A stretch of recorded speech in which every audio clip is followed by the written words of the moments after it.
സഹോദരീ സഹോദരന്മാരെ, ഞാൻ നിങ്ങളോട് ഒരു ലളിതമായ ചോദ്യം ചോദിക്കട്ടെ. പാപത്തിന്റെ ആദ്യത്തെ അനന്തരഫലം എന്തായിരുന്നു? മരണമായിരുന്നോ? അല്ല. കഷ്ടപ്പാടായിരുന്നോ? അല്ല. ശിക്ഷയായിരുന്നോ? അല്ല. പാപം ചെയ്തതിനു ശേഷം ആദവും ഹവ്വായും ആദ്യം തിരിച്ചറിഞ്ഞത് ഇതാണ്. തങ്ങൾ നഗ്നരാണെന്ന് അവർ അറിഞ്ഞു. ഉൽപ്പത്തി 3. നിങ്ങൾ എപ്പോഴെങ്കിലും ചിന്തിച്ചിട്ടുണ്ടോ എന്തുകൊണ്ട് പാപം ഈ ലോകത്തിലേക്ക് കൊണ്ടുവന്ന എല്ലാ ദുരന്തങ്ങളിലും ബൈബിൾ ആദ്യം നഗ്നതയെക്കുറിച്ച് പറയുന്നത് എന്തുകൊണ്ട്? കാരണം നഗ്നത വസ്ത്രമില്ലായ്മ മാത്രമല്ല, അത് അന്തസ്സിന്റെ നഷ്ടമാണ്. അത് നിഷ്കളങ്കതയുടെ നഷ്ടമാണ്. അത് ദൈവവുമായുള്ള ഗാഢബന്ധത്തിന്റെ നഷ്ടമാണ്. പാപം നമ്മെ അനാവൃതരാക്കുന്നു. അത് സമാധാനം എടുത്തുകളയുന്നു. അത് സന്തോഷം എടുത്തുകളയുന്നു. അത് വിശ്വാസം എടുത്തുകളയുന്നു. അത് വിശുദ്ധി എടുത്തുകളയുന്നു. പിന്നെ മനോഹരമായ ഒരു കാര്യം സംഭവിക്കുന്നു. ആദവും ഹവ്വായും അത്തിയിലയാൽ സ്വയം മറയ്ക്കാൻ ശ്രമിക്കുന്നു. എന്നാൽ അത്തിയിലേക്ക് ലജ്ജ സുഖപ്പെടുത്താൻ കഴിയില്ല, ദൈവത്തിന് മാത്രമേ കഴിയൂ. ഉൽപ്പത്തി പുസ്തകം നമ്മോട് പറയുന്നു, കർത്താവായ ദൈവം ആദമിനും ഭാര്യയ്ക്കും വസ്ത്രങ്ങൾ ഉണ്ടാക്കി അവരെ ധരിപ്പിച്ചു. ഉൽപ്പത്തി 3. ബൈബിളിലെ ആദ്യത്തെ തയ്യൽക്കാരൻ ദൈവം തന്നെയാണ്. എത്ര മനോഹരമായ ചിത്രം! മനുഷ്യരാശിക്ക് സ്വന്തം ലജ്ജ മറയ്ക്കാൻ കഴിയാതെ വന്നപ്പോൾ ദൈവം അവരെ വസ്ത്രം ധരിപ്പിച്ചു. ഈ ചിത്രം നിങ്ങളുടെ ഹൃദയത്തിൽ സൂക്ഷിക്കുക, കാരണം ഇന്നത്തെ തിരുനാൾ മറ്റൊരു വസ്ത്രത്തെക്കുറിച്ചാണ്. വർഷങ്ങൾക്കു മുമ്പ് കൊൽക്കത്തയിലെ ഒരു തെരുവോര ചായക്കടയിൽ ഇരിക്കുമ്പോൾ ഞാൻ ഒരിക്കലും മറക്കാത്ത ഒരു കാഴ്ച കണ്ടു. ഒരു സ്ത്രീ പതുക്കെ വഴിയിലൂടെ നടന്നുപോകുന്നു. അവർ മാനസികമായി അസ്വസ്ഥയായി കാണപ്പെട്ടു. ശരിയായ വസ്ത്രം പോലും അവർക്കില്ലായിരുന്നു. ആളുകൾ തുറിച്ചുനോക്കി. ചിലർ ചിരിച്ചു. മറ്റു ചിലർ കണ്ണുതിരിച്ചു. എനിക്ക് ആഴത്തിൽ അസ്വസ്ഥ തോന്നിയത് ഓർമ്മയുണ്ട്, അവരുടെ രൂപം കൊണ്ടല്ല, മറിച്ച് അവർ എത്ര നിസ്സഹായാണെന്ന് ഞാൻ കണ്ടതുകൊണ്ടാണ്. പിന്നീട് ഉൽപ്പത്തി പുസ്തകത്തെക്കുറിച്ച് ധ്യാനിക്കുമ്പോൾ ആ ദൃശ്യം എന്റെ മനസ്സിലേക്ക് തിരികെ വന്നു. ഒരു ചിന്ത എന്റെ ഹൃദയത്തെ സ്പർശിച്ചു. ആത്മീയമായി ആ സ്ത്രീ ഞാൻ തന്നെയാണ്. നാം പാപം തിരഞ്ഞെടുക്കുമ്പോഴെല്ലാം ആ സ്ത്രീ നാം ഓരോരുത്തരുമാണ്. പാപം ആത്മാവിനെ അനാവൃതമാക്കുന്നു. കൃപയില്ലാതെ നാം ദൈവസന്നിധിയിൽ ആത്മീയമായി നഗ്നരായി നിൽക്കുന്നു. ഒരുപക്ഷേ അതുകൊണ്ടായിരിക്കാം തവിട്ടു സ്കാപ്പുലർ ഇത്ര ശക്തമായി സംസാരിക്കുന്നത്. നമ്മുടെ പാപങ്ങൾ മറയ്ക്കാനല്ല മറിയം വരുന്നത്, മറിച്ച് നമ്മെ വീണ്ടും കരുണയാൽ വസ്ത്രം ധരിപ്പിക്കുന്ന ദൈവത്തിലേക്ക് നയിക്കാനാണ്. ഇന്നത്തെ തിരുനാൾ നമ്മെ മറ്റൊരു മലയിലേക്ക് നയിക്കുന്നു, കർമ്മൽ മല. 3 നീണ്ട വർഷങ്ങൾ മഴ പെയ്തിരുന്നില്ല. ഇസ്രായേലിന്റെ ഹൃദയം ഉണങ്ങിയതിനാൽ ഭൂമിയും ഉണങ്ങി വരണ്ടു. ഏലിയാവ് പ്രാർത്ഥിക്കാൻ മലയിൽ കയറി. പിന്നെ അവൻ തന്റെ ഭൃത്യനോട് പറഞ്ഞു, പോയി കടലിന്റെ നേരെ നോക്കുക. ഭൃത്യൻ മടങ്ങി വന്നു. ഒന്നുമില്ല. വീണ്ടും ഒന്നുമില്ല. 6 തവണ ഒന്നുമില്ല. നമ്മിൽ എത്ര പേർ ഈ വികാരം അറിയാം? നിങ്ങൾ നിങ്ങളുടെ കുഞ്ഞിനു വേണ്ടി പ്രാർത്ഥിക്കുന്നു. ഒന്നുമില്ല. നിങ്ങൾ സൗഖ്യത്തിനു വേണ്ടി പ്രാർത്ഥിക്കുന്നു. ഒന്നുമില്ല. നിങ്ങൾ കുടുംബത്തിനു വേണ്ടി പ്രാർത്ഥിക്കുന്നു. ഒന്നുമില്ല. നിങ്ങൾ സമാധാനത്തിനു വേണ്ടി പ്രാർത്ഥിക്കുന്നു.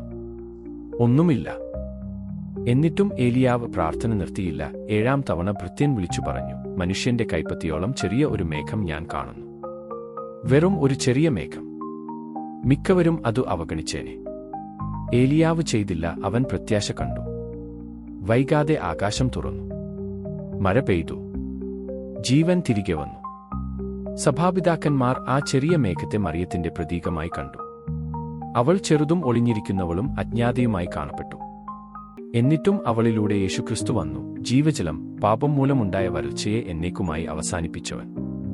നമ്മുടെ ഹൃദയം ഉണങ്ങിവരളുമ്പോഴെല്ലാം ദൈവം മറിയത്തെ അയക്കുന്നു, ക്രിസ്തുവിനു പകരമല്ല, എപ്പോഴും ക്രിസ്തുവിലേക്കു തന്നെ. അതുകൊണ്ടാണ് ആദ്യത്തെ കർമ്മലീത്തർ കർമ്മൽ മല തിരഞ്ഞെടുത്തത്. 800 വർഷങ്ങൾക്കു മുമ്പ് അവർ നഗരങ്ങൾ പണിതില്ല, അവർ നിശബ്ദ പണിതു. ശ്രവിക്കാൻ കഴിയുന്ന ഹൃദയങ്ങളാണ് അവർ ആഗ്രഹിച്ചത്. ഇന്ന് നമ്മുടെ ലോകം അതിഭയങ്കര ശബ്ദമുള്ളതായി മാറിയിരിക്കുന്നു. ഫോണുകൾ മുഴങ്ങുന്നു. അറിയിപ്പുകൾ ഒരിക്കലും തീരുന്നില്ല. നാം മണിക്കൂറുകളോളം സ്ക്രോൾ ചെയ്യുന്നു. എന്നിട്ടും പലർക്കും ദൈവസന്നിധിയിൽ 5 മിനിറ്റ് പോലും നിശബ്ദമായി നിൽക്കാൻ കഴിയുന്നില്ല. നാം എല്ലാവരുമായും ബന്ധപ്പെട്ടിരിക്കുന്നു, ഏറ്റവും പ്രധാനപ്പെട്ട ഒരാളൊഴികെ. വിശുദ്ധ ലൂക്കാ നമ്മോട് പറയുന്നു, മറിയം ഇവയെല്ലാം ഹൃദയത്തിൽ സൂക്ഷിച്ചു ധ്യാനിച്ചുകൊണ്ടിരുന്നു. അവൾ നമ്മെ ധ്യാനം പഠിപ്പിക്കുന്നു. ജീവിതത്തിൽ നിന്ന് ഓടിപ്പോകലല്ല, മറിച്ച് ദൈവത്തിന്റെ കണ്ണിലൂടെ ജീവിതത്തെ കാണലാണ്. ഓരോ കർമ്മലീത്തനും ആദ്യം ശ്രവിക്കാൻ വിളിക്കപ്പെടുന്നു, പിന്നീട് സംസാരിക്കാൻ. ഒരുപക്ഷേ അതാണ് നമ്മുടെ കാലഘട്ടത്തിന്റെ ഏറ്റവും വലിയ ദാരിദ്ര്യം. വിവരങ്ങളുടെ അഭാവമല്ല, നിശബ്ദതയുടെ അഭാവം. സുവിശേഷം നമ്മെ കർമ്മൽ മലയിൽ നിന്ന് മറ്റൊരു മലയിലേക്ക് കൊണ്ടുപോകുന്നു, കാൽവരി. മറിയം കുരിശിന് ചുവട്ടിൽ നിൽക്കുന്നു. അവൾക്ക് പടയാളികളെ തടയാൻ കഴിയില്ല, അവൾക്ക് ആണികൾ എടുത്തുകളയാൻ കഴിയില്ല, അവൾക്ക് അവന്റെ വേദന കുറയ്ക്കാൻ കഴിയില്ല. അവൾ വെറുതെ അവിടെ നിൽക്കുന്നു. സ്നേഹം നിലനിൽക്കുന്നു.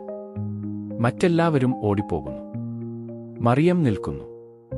ഓരോ അമ്മയും ആഗ്രഹിക്കുന്നത് അവൾ ആയിത്തീരുന്നു, വിശ്വസ്തയായി, തന്റെ ഹൃദയം തകരുമ്പോൾ പോലും. ചിലപ്പോൾ വിശുദ്ധി എന്നാൽ എല്ലാ പ്രശ്നങ്ങളും പരിഹരിക്കുന്നതാണെന്ന് നാം കരുതുന്നു. മറിയം മറ്റൊന്ന് പഠിപ്പിക്കുന്നു.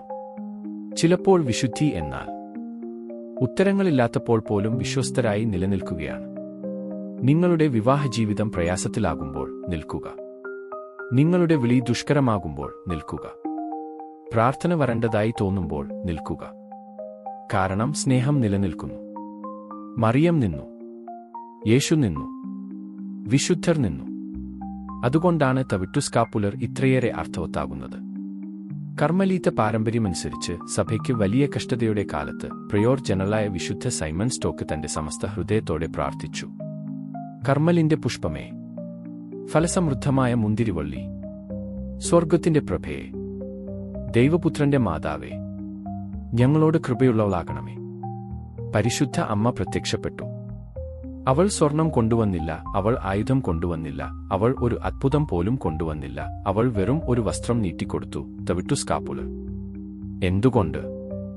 കാരണം ആദ്യമുതൽ ദൈവം എപ്പോഴും തന്റെ മക്കളെ വസ്ത്രം ധരിപ്പിച്ചിട്ടുണ്ട്.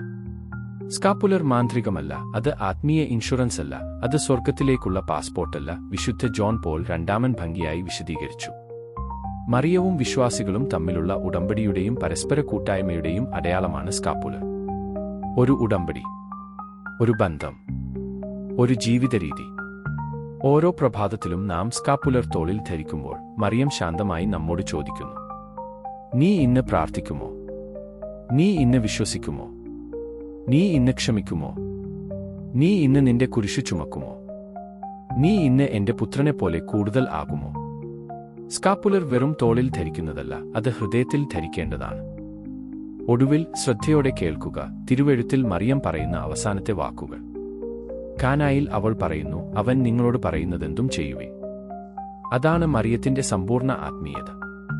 അവൾ ഒരിക്കലും പറയുന്നില്ല, എന്നെ നോക്കുക. അവൾ പറയുന്നു, അവനെ ശ്രവിക്കുക. ഓരോ ജപമാലയും, ഓരോ സ്കാപ്പുലറും, ഓരോ മറിയൻ പ്രദക്ഷിണവും, ഓരോ കർമ്മലീത്ത ഭക്തിയും, ഇവയ്ക്കെല്ലാം ഒരു ലക്ഷ്യമേയുള്ളൂ, നമ്മെ യേശുവിലേക്ക് അടുപ്പിക്കുക.